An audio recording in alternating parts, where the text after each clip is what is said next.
nga. Nakakatawag parang na alog yung Okay naman siya. Di naman siya maintindihan eh. Lagi siyang Okay sana, pwede naman siya dito, welcome. Pero kung parang minsan nagagalit siya. Kaya nga, yun nga, nagtatakot nga yung ina ko, sabi ko.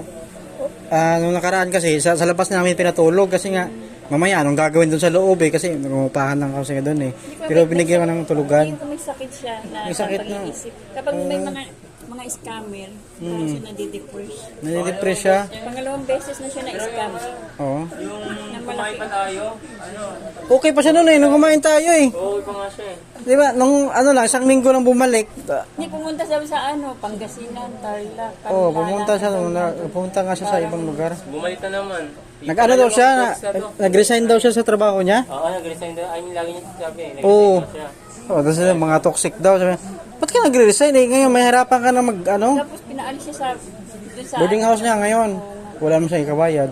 Nakikita ko palagi siya may dala-dala. Oh, may dala nga siyang bagong bag eh. Yung yung bag na di ko Sa alam may credit card siya, parang may pera Dahil pa siya siya doon. lalagyan yung pati yung gitara. Kaso di Ngayon ko alam naubos nawala. na 600. Yung gitara niya, dala niya yun, papuntang Cubao. Tinapon niya. Buti na lang walang kasunod sa amin. Nakabagpak niya pa yan eh. Bigla niyang tinapon. Di ko alam. Wala na. Oo, tinapon niya bigla. Tinapon niya na. Maganda. Wala. Oo. Diba, bakit mo kasi nung dumating niya kami sa Cubao, sabi ko, parang may nawala. Wala siyang bit-bit. Asan yung gitara mo? Sabi niya, tinapon ko. Sabi niya, ha? Sayang naman yung tinapon mo. Sayang nga yun eh. Oo. Ano kayang gagawin natin doon? Parang Kaya nga sabi nagpatulong na ako sa kapitbahay namin eh. Kuya, ate, pwede ba namin barangay barangay sana ba para matulungan bitaw uwi. uwi. Oo. Mental. Magamot siya sa mental. Magamot siya doon, no? Maparehab. Di ba siya Tawagan kumakain? niyo yung pamilya niya kasi Kasi ganun na nga siya, may gamot sa Mamaya- inom. Oo, kasi- ang kamag-anak niya yung Baysiya, tita niya. Ginamot siya 5,000 yun. Nagpagbanto siya?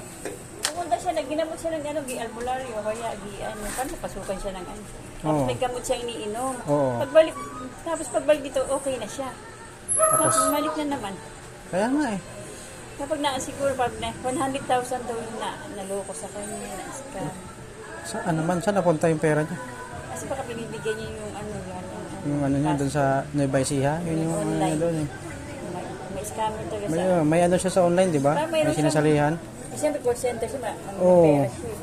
Ano siya, Ngayon, walang pera siya ngayon. Tuwing pumapunta yan doon, binibigyan ko yan, 200, parang 300. lakad siya lang yung lakad ngayon. Lakad ng lakad, di ko alam eh.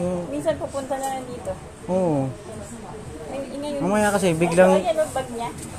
iniwan na naman yung bagong bag. Iba na namang bag niya. Kasi yung unang bag niya, may dala siyang bag dito, doon. Parang bago pa, galing pa sa DIY. Ang mama niya nasa Cebu eh. Hindi ko rin maano. Nahanap niya si Chris talaga sila, close, di ba? Oo. Sino kasi diba nung dati pa talaga, dito siya nakatira sa inyo. Oh, yun, kasi nakwento rin ni Kuya Chris yan eh. Nung, kinupkop daw yan ni Kuya Kaya Chris. lang nandun nasa Cavite nun, parang Ah, sabi ni Chris na papuntahin doon, iba napapaliw. Kaya pinalis rin niya yung papa yun eh. Yung nababaliw siya. Pinalis Oo. niya. Pinalis niya rin, pinalayas niya. Pumunta niya sa Nueva Ecija, nagkamot. Nueva Ecija. Oo. Nagkamot naman siya, tapos bumalik na naman Yung dito. naging Balik coach ka ako naman. para kumain, naging okay siya nun. Oo. Balik kami. Okay naman. Maganda naman. Maayos naman yung usap nyo. Nakakausap naman namin. Tapos yung bumalik na naman pala yung... Kaya nga eh. naman yung niya, yung sakit tayo siguro niya. May sakit niya talaga yan, ano. Parang siguro may gamot dyan, hindi ko lang hindi ko nakita yung Mahal siguro yung gamot ng ano niya. Daw Iniinom. nagpa-therapy na lang siya eh. May kasi may bayad yun eh. Sabi siya ng Kaya nga, depression. Ano ba sakit yan? Depression ba yan? O, para nalipasan ng gutom eh. Kasi pag kumakain siya, talagang Pero ano eh. napapasukan siya ng demon, ganyan. Oo nga eh, parang sinasari ko. Yung may kausap siya. Nagsasalita nga siya mag-isa, mas biglang tumatawa. Sinaniban siya ng Lagi lang siya, lagi kasi niya mag-isa eh sa bahay eh. Parang wala siyang Oo. masandalan ganyan. Kaya nga eh. siya yung Ganyan talaga pag walang pamilya, nag-iisa lang. Oo, nag-iisa lang kasi siya, tapos hindi niya pa ayusin yung buhay niya, hindi niya tulungan. maganda nga buhay niya, call center, di ba? Malaki. Oo, call center. Tapos, nung hinatid namin yan one time ng pumunta sa kanila, hinatid namin sa ride, sa motor, sa angkas. Yung helmet niya na di niya binalik. Naghanap yung rider, nag-chat sa amin. Kasi nga, yung helmet, di niya binabalik. Ngayon, nang bumalik sa amin, dala niya yung helmet kaso wasak na. Wasak na wasak. Oo, dinala niya pa rin. Ganyan si ano, lagi may nawawalan sa amin ng gamit. Parang ano, may Ay. Kapag ano, siya. Hindi niya kaya, ano yung sarili niya yun. parang may kaya yun, pinalis na rin namin kasi lagi namin nawawalan eh. Kunin ko na lang yung number mo, te, tapos pagka kumari, mapupunta siya doon. Ay, Tapos tapos pag yung number. sabihan natin, ano, Ay, bibigay ko